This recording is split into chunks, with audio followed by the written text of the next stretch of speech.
Irmãos, assim, ó, eu e minha esposa estamos caminhando com Jesus há 16 anos e Ele nos deu a graça de poder estar viajando desde o princípio e conhecendo muitos irmãos em muitas partes do país e do mundo.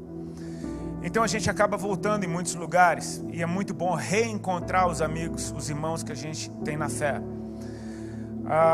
É muito lindo quando a gente chega num lugar e vê uma pessoa que cresceu. Nós temos alguns amigos que a gente viu praticamente nascer na fé e hoje estão liderando, estão pastoreando, e é muito encorajador você ver esse crescimento, ver gente que permanece, cresce naturalmente.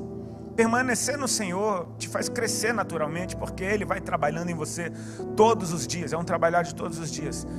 Mas o paralelo disso também é sério, porque às vezes a gente se entristece quando a gente vê gente cheia de potencial, com talentos lindos, com uma unção às vezes inegável.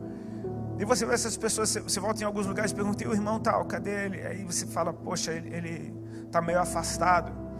E são notícias que muitas vezes nos entristecem, porque você fala: o que é que deve ter acontecido? O que é que Jesus fez para o cara largar o Senhor? Na real, Jesus nunca fez nada para ninguém largá-lo. E usar os outros como desculpa de que foi o que fizeram comigo, eu acho que isso também não cola. Eu acho que no dia do Senhor isso não vai funcionar. Dizer: olha, Senhor, eu não estava contigo por causa daquele meu irmão, porque não dava para aguentar ele vacilou muito comigo. Eu acho que essa desculpa não vai colar. Eu percebi que uma das coisas que mais impedem chamados, interrompem chamados, são as nossas próprias falhas, quando nós não conseguimos lidar com o peso de culpa e de vergonha que cai sobre nós quando nós erramos. Sabe, às vezes se a gente analisar, você vê quando uma nação tem um secretário de governo ou um ministro que pisa na bola, esse cara ele já renuncia, ou ele é demitido para preservar a integridade daquele governo. E às vezes as pessoas olham para isso e falam: cara, quão séria é a medida de justiça e de retidão desse povo. Em empresas, às vezes, com maior a reputação dessas empresas, por exemplo, se alguém cometeu uma falha, é demitido na hora, e não interessa quanto tempo ficou. Eu me lembro de ter um amigo meu que ele faz parte do UFC, e uma secretária que já trabalhava no UFC há muito tempo, por engano, mandou um e-mail com os exames médicos dele para todos os lutadores.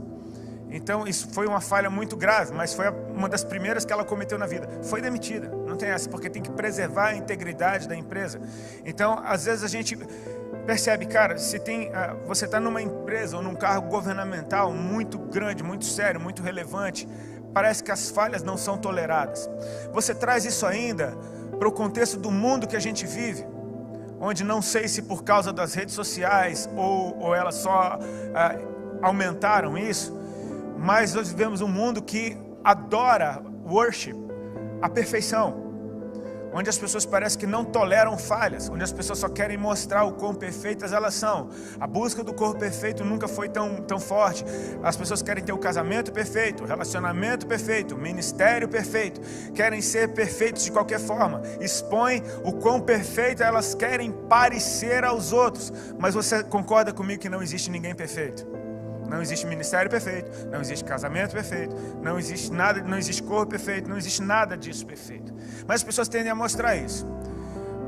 Como um ministro que está viajando para um lado e para o outro, a gente muitas vezes tem uma luz na nossa cara, um microfone na mão e não poucas vezes algumas câmeras gravando tudo que a gente fala. E se você é uma pessoa livre em Deus, Ele te dá a liberdade de expressar a tua personalidade quando você compartilha. Eu creio que o Senhor se agrada de ver a tua personalidade, a forma que você o enxerga. Ele poderia nos fazer robôs declarando a mesma coisa, mas o nosso olhar a respeito do Senhor, eu creio que é precioso aos olhos dele. E quanto mais livre diante do Senhor você é, cara, você corre risco de errar diante de todo mundo. E às vezes é triste quando você entrega uma mensagem e aquela parte que você falou uma coisa que talvez não pegou tão legal, ou que talvez não, podia ser colocado de outra forma, ou então distorceram da forma que quiseram. Aquilo vira o ponto principal, isolam todo o resto e pegam alguns minutos e expõem a tua falha, falando: olha lá, ele errou. Tipo assim, todo mundo erra. Mas quando alguém erra, no mundo que adora a perfeição e que preza por isso, apontam o erro e me metralham para matar. Isso já aconteceu comigo inúmeras vezes. Eu me lembro quando eu antes de conhecer Jesus, eu tocava numa banda. Eu podia dar uma entrevista inteira falando um monte de coisas, mas a maior besteira que eu falasse naquela entrevista seria a manchete da matéria. A maior besteira, porque eles querem vender isso, é notícia. Às vezes essa síndrome de querer ser perfeito nos bloqueia de andar com o Senhor, porque às vezes o peso da vergonha que você sente quando você falha num mundo que preza pela perfeição, ainda mais servindo a um Deus que é perfeito. Agora você pega toda aquela conversa que eu falei de governos e de empresas. Imagina, o Senhor do universo, o Deus todo-poderoso, aquele que é perfeito, nele não há falha alguma. Ele te chamou para operar junto com Ele, sabendo que você falha. Sabendo que você falha, que você já falhou, que você pode estar falhando nesse momento e que você ainda vai falhar muitas vezes na tua vida. O meu Deus não teve problema de me convocar para andar com Ele, de me convidar para andar com Ele, sabendo do quão falho eu sou. Às vezes a luta que a gente tem é de acreditar que esse amor é tão grande que é capaz de nos perdoar de todas as nossas falhas para nos ter sempre com Ele. Apesar daquelas que já vieram, apesar daquelas que ainda virão. Deixa eu te dar uma boa notícia, elas ainda virão. É boa notícia, sabe por quê? Porque Deus não deixa de te amar, mesmo quando elas vierem. Eu acho incrível, eu sou muito fã do meu Deus. Porque Ele se garante. Ele fala, eu te chamo para andar comigo, eu sei que você vai falhar, e quando você falhar, eu continuo te usando. Você não tem o poder de atrapalhar a minha obra, porque a obra é minha. Você só atrapalha a minha obra se você acreditar nas mentiras do diabo e parar quando eu não te mandei parar. Sabe, muitas surras que a gente leva são didáticas. A gente aprende. E muitas das vezes as situações que a gente passa, que são humilhantes por causa das nossas falhas, produzem uma coisa muito linda dentro de nós: humildade. E quanto mais humildade você tiver, mais força você tem para continuar caminhando com esse Deus. Paulo fala, eu me glorio nas minhas fraquezas. E é muito louco você falar, como assim se gloriar nas fraquezas? Cara, as minhas fraquezas, no mínimo, expõem as áreas onde eu sou completamente dependente de Deus. E eu nunca fui chamado para andar sozinho. Agora, isso é muito lindo, porque quem olha de fora, vê alguém andando com Jesus, e vê Deus operando através da vida dele, e vê Deus fazendo coisas incríveis através da vida dele, coisas que só podem apontar para o Senhor, porque você conhece aquele cara e você fala, não pode ser ele, só pode ser Deus na vida dele. E de repente ele falha, mas se ele entende o papel que ele tem no Senhor e quão poderoso o Senhor é para nos restaurar e empoderar de novo, você vê esse cara depois do seu erro fluindo de novo, e você fala, como é que isso pode acontecer? Foi aí que eu comecei a olhar para a ceia do Senhor de uma forma completamente diferente, porque é um evento poderoso para te restaurar e empoderar numa velocidade que você não consegue assimilar. Sabe, o corpo de Cristo, parece que quando nós estamos em comunhão uns com os outros, isso nos cura. Às vezes um membro doente, uma laranja podre, apodrece todo saco de laranja, é o que a gente ouve na vida. Cara, mas se um membro doente chega dentro de um corpo sadio, ele fica sadio. Porque o corpo de Cristo é assim, uma mulher com fluxo de sangue tocou nele, ela era considerada impura e ele estava indo para a casa do principal da sinagoga, Jairo. Ou seja, esse cara sabia que uma mulher impura, se tocasse alguém, esse alguém seria impuro. A mulher impura toca em Jesus, e não é Jesus que fica impuro, muito pelo contrário, é ela que fica pura. O corpo de Cristo sara aquele que está doente. Então aquele que está doente tem que estar no corpo de Cristo para ser sarado, tem que estar em comunhão com os irmãos. Essa é a ceia do Senhor, participando do corpo e do sangue do Senhor, entendendo que só isso traz restauração e empoderamento, numa velocidade que você precisa crer completamente em Deus. Ele pode te restaurar e empoderar num instante, porque é Ele quem faz essas coisas. Sabe, essa palavra, quando Paulo ensina sobre a ceia, para mim sempre soou muito pesada. Tipo, examine-se o homem a si mesmo antes de comer. Parece que ele faz até um tom de voz, rapaz, cuidado, vigia, crente. Eu conheço gente que ficou anos sem tomar ceia, porque eu estou em pecado. É algo que traz temor. Quem come e bebe sem discernir do corpo do Senhor, come e bebe para o seu próprio juízo. Uou! Você fica com medo da ceia. Você fala, meu Deus, essa ceia... Aí você começa a pensar, cara, eu acho que eu não vou tomar essa ceia, porque se eu tomar, eu estou mal. Mas ao mesmo tempo, se você não tomar, você está mal. Se você não participar da ceia do Senhor, se você não participar do corpo dele, do sangue dele, aí é que você está mal, você está fora do corpo. Examine-se a si mesmo. Eu não tenho como pensar nisso tudo e não vasculhar nas Escrituras como foi a última ceia que Jesus teve com seus discípulos. E eu creio que para ele era um momento muito especial, porque ele tinha um entendimento do que estava acontecendo e do que iria acontecer, diferente de todo mundo que andava com ele. Por mais que ele tivesse avisado, a partir da revelação de Pedro, de que ele iria morrer e ressuscitar ao terceiro dia, parece que eles não queriam acreditar ou não entendiam como isso iria acontecer. Mas ele manda aqueles discípulos prepararem a ceia da Páscoa. E eles preparam, e eu creio que aquele é um momento de festa, principalmente para o judeu. Toda vez que se sentam à mesa numa celebração como essa, a Páscoa é a celebração do fim do cativeiro. Tipo, não era um evento de entristecer, mas um evento de alegria. Vamos nos alegrar, nós estamos juntos, sentados à mesa. Eu creio que aquela mesa devia estar muito linda, muito bem preparada. E para o Senhor, então, ele sabendo que aquela seria a última ceia que ele tomaria antes da vinda do reino, para ele era um momento muito especial. Mas eu sei que às vezes é um lugar muito solitário, quando só você entende o propósito do que está acontecendo. Antes de tomar a ceia, o Senhor Jesus lança uma questão naquela mesa, que parece um balde de água fria, mas se você perceber direito, só aumenta o nível do que ele estava para fazer ali. Ele disse: um de vocês que está sentado à mesa há de me trair. Cara, eu acho que essa não é a conversa mais legal para você ter num ambiente de festa. Tipo assim, eu estou sentado com vocês aqui, mas um de vocês vai me trair. Imagina o climão que deve ter caído sobre aquele lugar. Tipo assim, se tivesse uma barulheira, risada, eu acho que ficou todo mundo em silêncio com o olho arregalado. Sabe, nos nossos tempos, nos nossos dias, talvez se Jesus falasse, um de vocês vai me trair, todo mundo ia começar a apontar um para o outro. Ah, eu tenho certeza que é você. Não, é aquele vacilão. Ele vacila com todo mundo, ele fez de novo. Jesus sabe, tá vendo? Jesus sabe. Ó, Deus está vendo, pega ele, Jesus. É verdade, Senhor. Já ouviu várias dessas.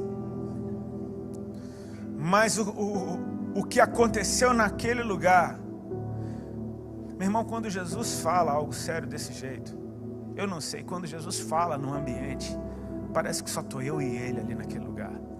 Não interessa quem está ao meu redor e não interessa quem não está ali. Porque muitas vezes quando a gente ouve uma coisa pesada, a gente fala, fulano tinha que estar aqui para ouvir isso. Não, mas fulano não está. Quem está é você.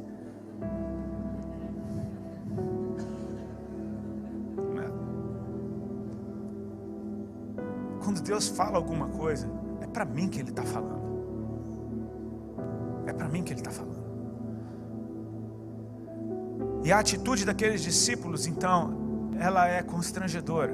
Porque a Bíblia diz que após Jesus dizer, um de vocês vai me trair, um a um foi até Ele e perguntava, porventura sou eu, Senhor?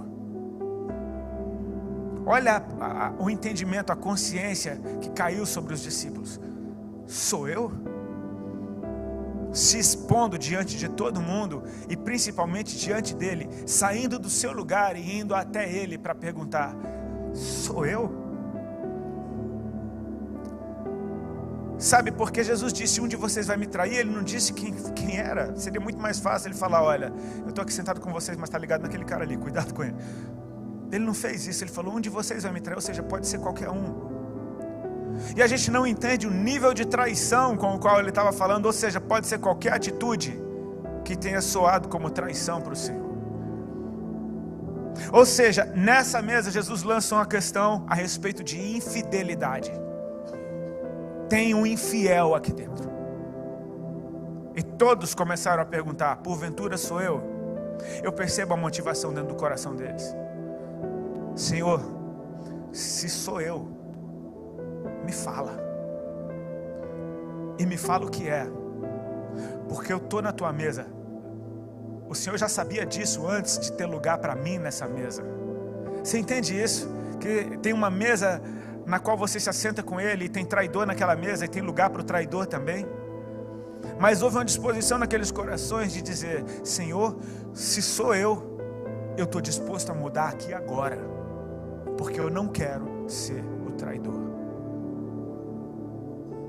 Isso é o examinar a si mesmo. Sabe, examine-se a si mesmo. Paulo fala, olha, quem se julga a si mesmo está sempre inocente. Mas o examinar a si mesmo eu amo o que aconteceu naquele lugar. Porque muitas vezes quando a gente falha, sabe o que a gente faz? A gente se afasta de Deus, cara. Já aconteceu isso com alguém? Você falha, você pensa, eu sou um lixo mesmo, olha só, não consigo vencer essa área. Aí você dá alguns passos para trás, e sabe, dar um passo para trás diante de uma falha só vai fazer o peso da culpa e da vergonha aumentarem em você. O que fez com esses discípulos, o que aconteceu com eles foi completamente diferente. Há uma notícia, tem um traidor nessa mesa, eles chegam mais perto de Jesus. E eu acho que essa é a atitude correta. Senhor, isso é o examinar a si mesmo, é você chegar diante dele com a tua vida e pedir: Senhor, me escaneia. Senhor, passa o teu raio-x em mim. O Senhor me conhece por dentro e por fora. O Senhor conhece os meus pensamentos, o Senhor conhece a motivação do meu coração. O Senhor sabe quem eu sou. Me mostra quem eu sou. Passa o teu raio-x, eu quero estar limpo na tua presença. Eu chego mais perto dele com a minha vida, e a minha vida mais perto dele, ela muda só pela aproximação. Cara, se você está em pecado, o pecado não fica na presença de Jesus. Se você está em pecado, chega mais perto dele. Chega mais perto dele, porque o que está nele vai vencer o que está em você.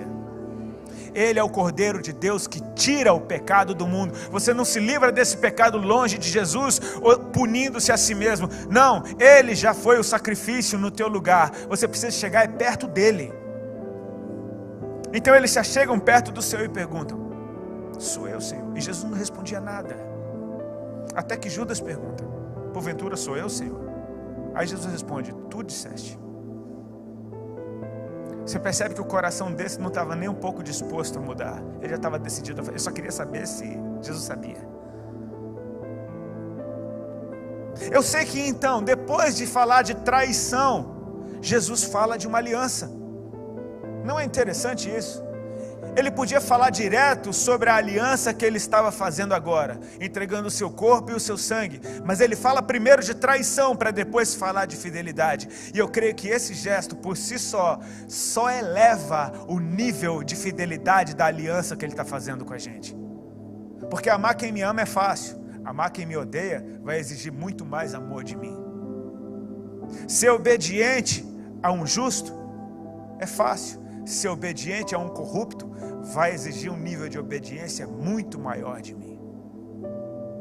Ser fiel a quem é fiel talvez seja fácil. Continuar sendo fiel a quem falha comigo vai exigir um nível de fidelidade muito maior de mim. E Jesus lança um assunto sobre infidelidade para depois lançar a fidelidade dele naquela mesa. Isso é no mínimo encorajador. Ele já sabia que havia um traidor naquela mesa. Ele não disse quem era, pode ser qualquer um. Ele agora está lançando uma aliança de fidelidade com aqueles que falham, que podiam estar falhando e que ainda viriam a falhar. Isso tem que me levar para mais perto dele. Isso tem que me fazer entender que não há lugar para mim fora desse corpo. Porque se eu fosse parar na minha primeira falha, eu não tinha passado do primeiro dia, e nem do segundo, e nem do terceiro, e nem do quarto, e nem do quinto. E quando você acha que você está bom, aí você vacila de novo. Não tome a ceia do Senhor indignamente. Ok, examine-se e depois coma. É o que Pedro fala, o que Paulo fala.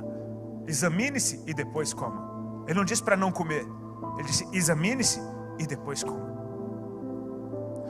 Eu ouvi um pastor da minha igreja falando isso. É engraçado, porque se você achar que você é indigno, você não toma a ceia. E se você achar que você é digno, você está errado. Você não é, é Ele que te justifica para você participar disso. Então eu preciso chegar com confiança, sabendo que Jesus, sabendo que nós iríamos falhar, Ele preparou uma comunhão na qual nós somos restaurados das nossas falhas, tomando consciência do que Ele fez, entregando seu corpo na cruz, e nós somos empoderados com a vida dEle, através do seu sangue que foi derramado naquela cruz. Você vai ver isso acontecendo. A história de Pedro para mim é a mais linda, porque Pedro jurava que estava prontinho para ir até o fim com o Senhor. Senhor, eu estou pronto para ir para a prisão até a morte contigo. Jesus falou: Pedro, ainda hoje, antes que o galo cante, tu vai me negar 3 vezes. E eu creio que as intenções de Pedro eram boas. Tipo, não, eu vou, não. Tanto que quando Jesus é preso, Pedro saca de uma espada e ele vai para cima para defender o Senhor. Ele tenta matar um soldado. Por sorte pegou só na orelha. Mas não pense que ele foi lá: vou cortar sua orelha só para você ver como eu sou mau. Não, ele deu para arrancar a cabeça. Pegou na orelha. E Jesus cura o soldado e repreende Pedro. Como assim? Pedro está tentando. Todo mundo correu. A gente fala, Pedro negou Jesus. Todo mundo correu. Podia ser aquela traição. Todo mundo correu. E Pedro continua feito um ninja, indo atrás do Senhor. Eu vi uma camiseta de um pirralho esses dias nas férias, que foi muito legal, que era uma camiseta assim: você vê algum ninja? Você ouve algum ninja? Então tem algum ninja. Se você não vê nem ouve, eles estão ali. Pedro foi. Boa essa. Israel riu, cara. Uau! Eu consegui! Pedro foi de cantinho, conseguiu entrar, entrou no palácio, está lá, ele tá dando tudo certo. Eu não sei o que ele achava que ele ia fazer ali dentro, mas ele está lá, ele não sabe o que fazer, mas ele está tentando. Eu vou até o fim, não, eu vou. Ele devia estar lutando muito dentro dele, até que alguém olha na cara dele: peraí, tu é um deles? Não, tu é um deles? Não, eu nem conheço esse cara. Não, tu é um deles, olha o teu jeito de falar, você fala, não conheço ele, não conheço.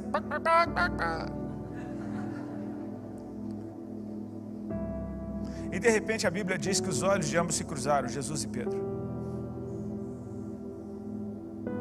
E Pedro chorou amargamente, cara. E soube quem ele era naquela hora. Mas sabe, a gente tem uma visão muito religiosa dos eventos e acha que Jesus olhou para a cara de Pedro falando: tá vendo? Vacilão. E negou até você, tá vendo? Eu creio que os olhos do Senhor eram olhos de amor, cara. Eu creio que o que constrange é Pedro negar Jesus, olhar nos olhos dele e o amor ainda está ali, olhando para ele, falando: Pedro, fica de boa. Eu tenho que fazer isso só, cara. Eu ainda te amo. Perceber que o amor ainda está ali, você negou o amor e o amor continua te amando, e você vacilou mesmo depois de tudo que ele fez por você, ele continua te amando, e você pensa: eu já não presto mais para nada, eu vou me matar que nem Judas, e o amor está falando: não, fica firme, isso ainda vai ser muito útil, eu conto com você. Como assim? Eu sou um vacilão? Jesus ressuscita, aparece para Maria e diz: avisa para os discípulos e para Pedro irem para Galiléia, porque lá eles vão me ver. Ele falou o meu nome? Ele não estava te condenando, ele te chamou pelo nome, cara. Eles chegam na Galiléia e quando eles veem o Senhor, eles não reconhecem, até que Jesus manda eles pescarem, lançarem a rede para o outro lado, e parece que ele faz um flashback do primeiro dia. Tipo assim: a gente já passou uma noite inteira pescando, não pegou nada, e quando ele apareceu, foi a melhor pesca da vida. E acontece de novo, Jesus está dizendo: ei, vamos começar de novo? Como se fosse o primeiro dia. Vocês têm alguma coisa de comer? Não pegamos nada. Quando eles chegam na praia, Jesus já tem peixe para eles. Tipo assim: eu só estou querendo que você saiba que agora está muito melhor do que já foi. Agora você vai conhecer a minha misericórdia. Você vai conhecer minha graça num nível que você nunca conheceu antes. Agora sim você vai poder dizer que me conhece. Você me ama? O senhor sabe, né? Que não é aquele amor todo, mas eu te amo. Apacenta as minhas ovelhas. Está de boa. Você me ama? O Senhor sabe que eu te acho muito bacana.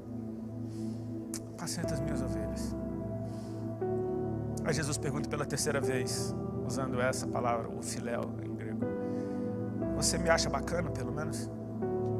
E aí Pedro se entristeceu e falou: meu amor por ti é esse. Jesus não está interessado se o teu amor é grande, querido. Ele está interessado se o teu amor é real. Ele é real. Tem amor de verdade dentro de você por Ele. Com a música que a Zoe cantou, tem um amor dentro de mim que só você conhece. É real, porque se é real, Ele vai crescer. Se é real, continua, porque Ele vai crescer e você vai chegar até o fim. Um dia você vai morrer por mim como você achava que estava pronto. Fica tranquilo. Um dia esse amor cresce. Sabe, o Senhor está nos chamando para um tempo, queridos, que se a igreja soubesse que a comunhão do corpo de Cristo, em memória do que Ele fez, da sua morte e ressurreição, de como isso nos cura, de como isso nos sara. Eu posso ter chegado aqui podre, mas se eu tomo consciência de que eu estou no corpo de Cristo e que Ele morreu pelos meus pecados e que o sangue dele me dá vida, cara, eu saio daqui empoderado e restaurado de novo para fazer coisas ainda maiores do que eu posso ter feito um dia na minha vida. Não é tempo de parar. É tempo de ter perdão dentro do nosso coração. É tempo de parar de atirar nos nossos irmãos que falharam, porque parece que isso nos protege. Quando eu vejo gente legalista demais, eu já penso: está escondendo alguma coisa. Tem alguma coisa escondida, ele está atacando em todo mundo para ver se ninguém olha o que tem dentro dele. Queridos, atacar o pecado não faz de você menos pecador. Exaltar a santidade de Jesus, a sua graça e misericórdia, sim, isso te cura. Sabe, já é tempo da gente evangelizar mostrando mais Jesus e menos pecado. Não que o pecado não exista, mas eu não preciso destruir o cara para dizer que ele precisa de Jesus. Eu só preciso dizer quanto Jesus é bom, e aí todas as pessoas saberão: Ele é muito melhor do que eu. Ele está nos chamando, querido, para viver um novo tempo de restauração, sabe? Você errou, isso está pesando sobre você. Realmente o pecado, ele nos envergonha, ele nos suja. Mas se esse pecado tivesse poder para me parar, não tinha um servindo a Jesus nesse tempo. Ele preparou saúde no seu corpo, para que a gente possa chegar, se limpar e sair daqui mais vivo do que nunca.